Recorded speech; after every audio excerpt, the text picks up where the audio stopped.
Hi there, you're watching the Gardens and Graveyards channel. My name is Charisma and Spencer and I are out here in the garden today, and we've been getting ready for winter by cutting down a lot of perennials, and today we have a whole section of perennials to do that are either prone to giving paper cuts, poking us with thorns, or have milky sap that are toxic. So we've got our gloves on, our thick gloves, and we're gonna get all of those like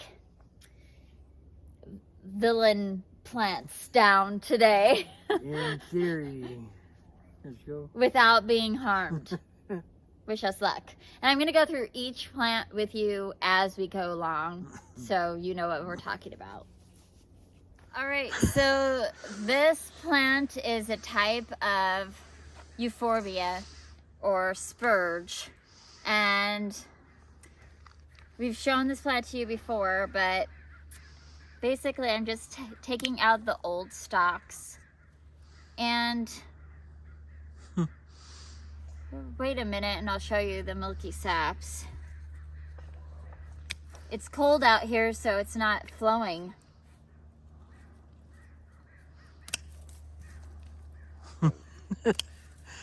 It's not doing good. You poke it in the eye.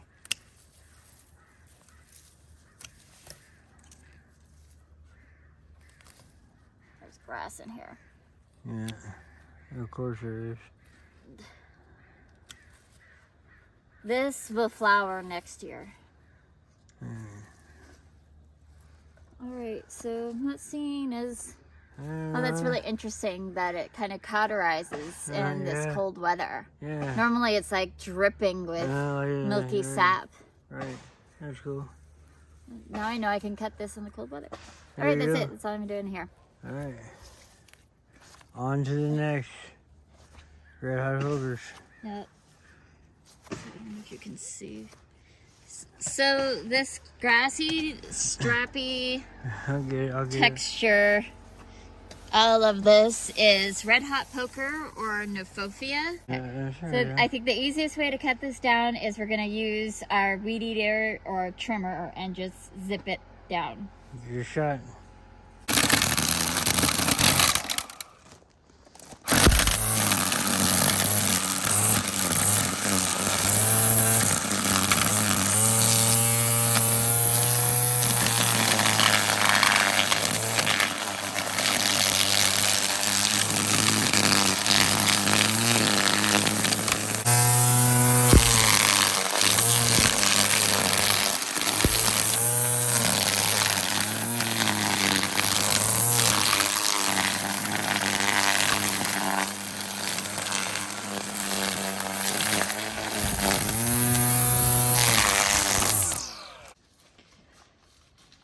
Okay, so the next section that we're gonna do is this whole line of plants along underneath the deck there. We've got bronze fennel, clematis, and bear's breeches. We have a couple of perennials over here, Gunnera and Kirkosmia that we are going to take down today. We're going to start at this end. I'm going to do this bronze fennel. Not much to say about that except that I had a huge one in the backyard that I harvested seeds and leaves from. So this one I'm just going to cut down to the ground and let it come back next year. But I'm not going to worry about trying to save any of it for food or medicine.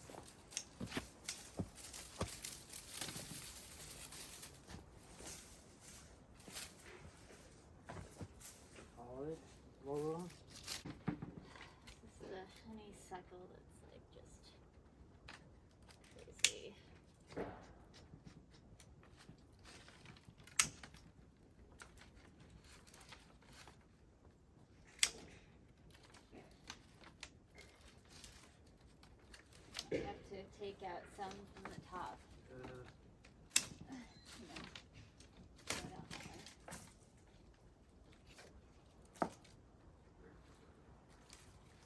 Get a ladder.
Drive you in. Drive you in, honey. Please. Drive you in, honey.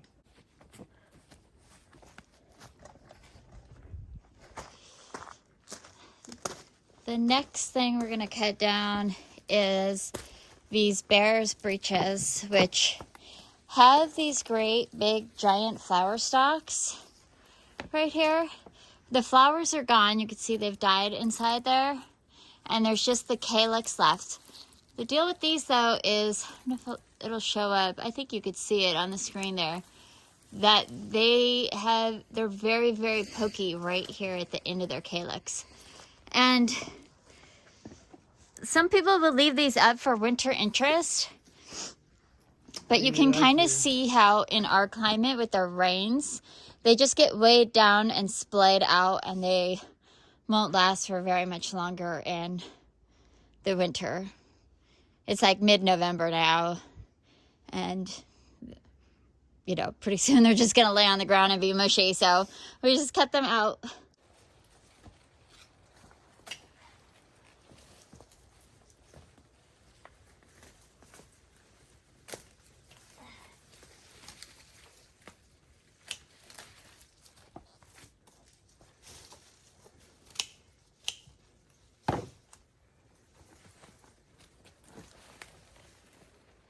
Oh, sorry.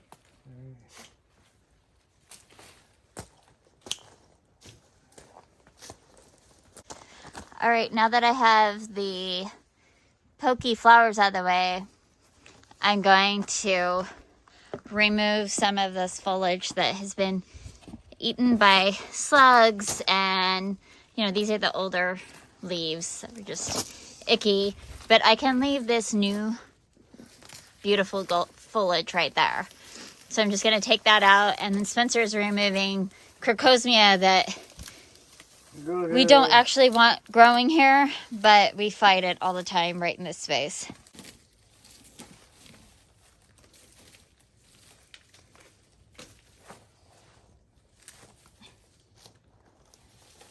I hand that to you. Will you pass it in? Thank you.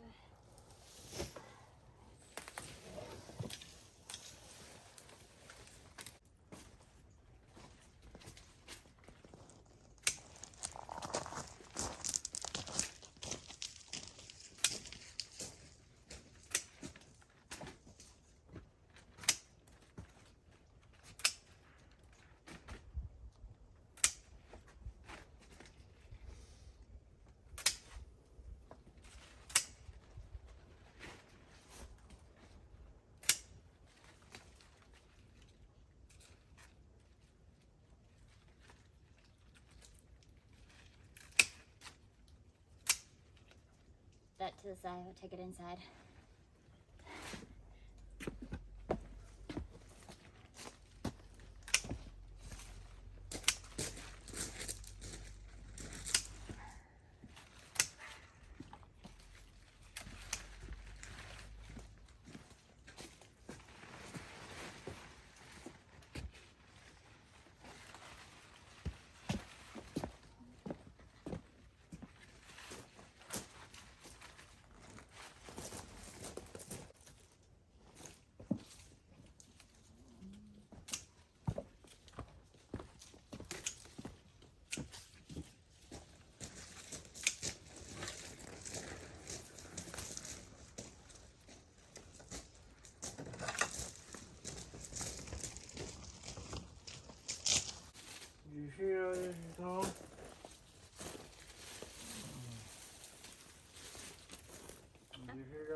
starting to look a lot cleaner in here.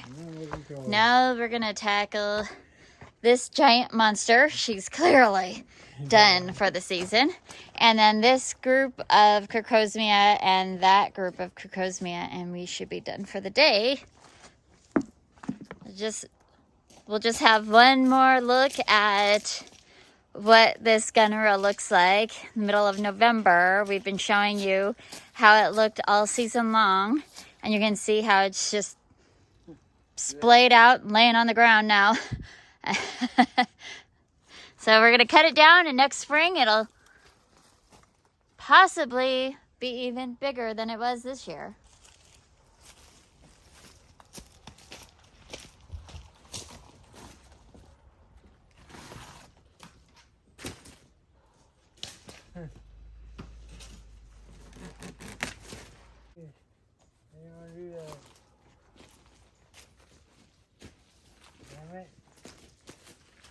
All right, so I'll just show you what this Gunnera ends up looking like. Can see how spiny that thing is, which is why we're wearing gloves for this. And underneath has spines too. Not terrible, but they're there. Let's see if I could get a good shot of them. There we go. And then with the big flower stalk, we left our flower stalks last year and they turned to black mush that fell apart and were really hard to get over into the compost in the spring. We're not going to make that same mistake this year. We're just going to cut it all down.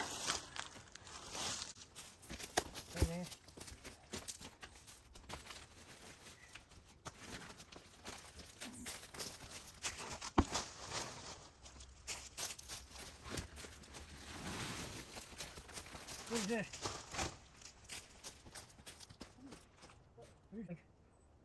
Lacy noodles. No, it's lacy noodles.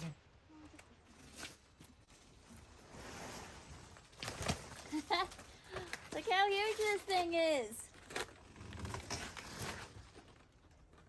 I feel like I could wear it as a Elizabeth color. Look.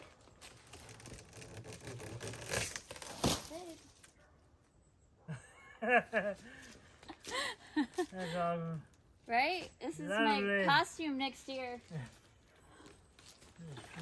This straight cleaning.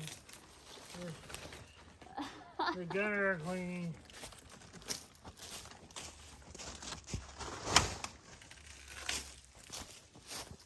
Gunnera clean.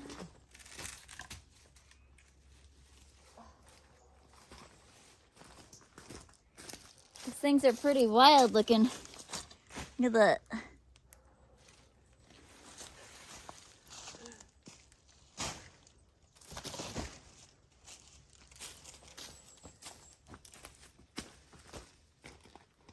Oh yeah. This is what they turn into. Gooey. If you just leave them. Gross, gooey mess. So the last task at hand is to get this Crocosmia down. It's really easy to just pull, yank out of the ground, and it leaves the bulb right in the ground, and it'll just all come back next year.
Oh.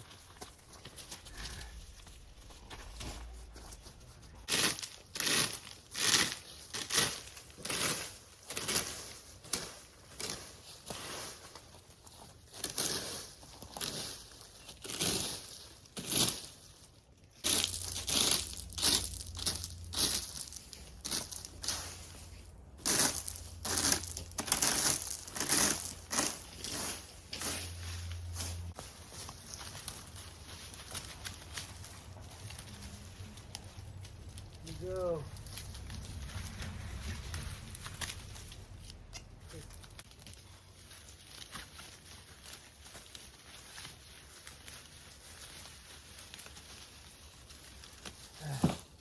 Got it.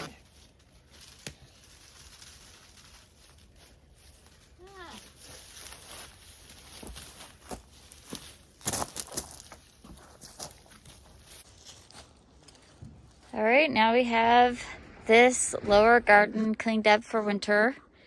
It feels good. Yeah, it does. Empty spaces. It actually feels like winter when we cut the perennials down. So what we did here is we took down the Gunnera and that huge patch of crocosmia. And we took down some astilbe in here and just cleaned up a few of these other little things that we had over here. Notice that I cut my hydrangea just a tad. I did that so that I can encourage branching and a stronger shrub.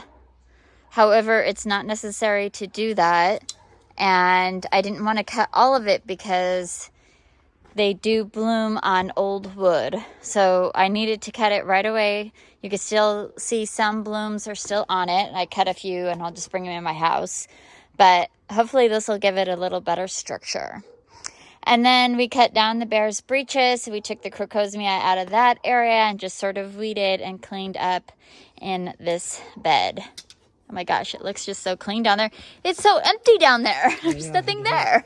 And then we cleaned up this crocosmia as well. And I just left a pile of leaves there. Oh, I should say, I piled up some leaves around this Gunnera too, just to give it a little bit of winter protection. I don't know how necessary it was, but I think any protection helps. Yeah. And then moving up to the top of this bed, we cut down the clematis and the honeysuckle that was in this pot climbing up this trellis. And we cut down the bronze fennel. And then let's walk up here and finish looking. These are the hydrangea blooms that we saved.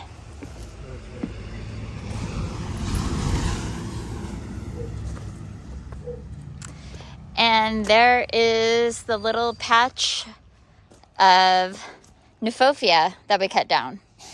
After I raked it out, it looked a lot better. I was a lot happier with it. Nephofia has two schools of thought, whether you cut it down in the fall or you cut it down in the spring. We've tried cutting it in the spring and didn't have as good of blooms. And then we tried just leaving it because it is evergreen in our area and it just looks like a mess. So now we're trying the fall cut down and see how that works. So this patch right here is early blooming and this little patch right there is a late blooming. All right, so that does it for today and it feels really good to have that accomplished. We just have maybe 2 or 3 more fall projects to do before we say goodnight, totally say goodnight to our garden for a few months. But it feels really good. The other two that I could think of off the top of my head are very specific, a little bit challenging, but should be quick and easy to do. We'll see, and you'll see, because we'll take you along with that. I hope you enjoyed this and got an idea of how to just clean up the beds for fall and winter and get ready to say goodnight to the garden. Until the next time, keep celebrating life. Bye.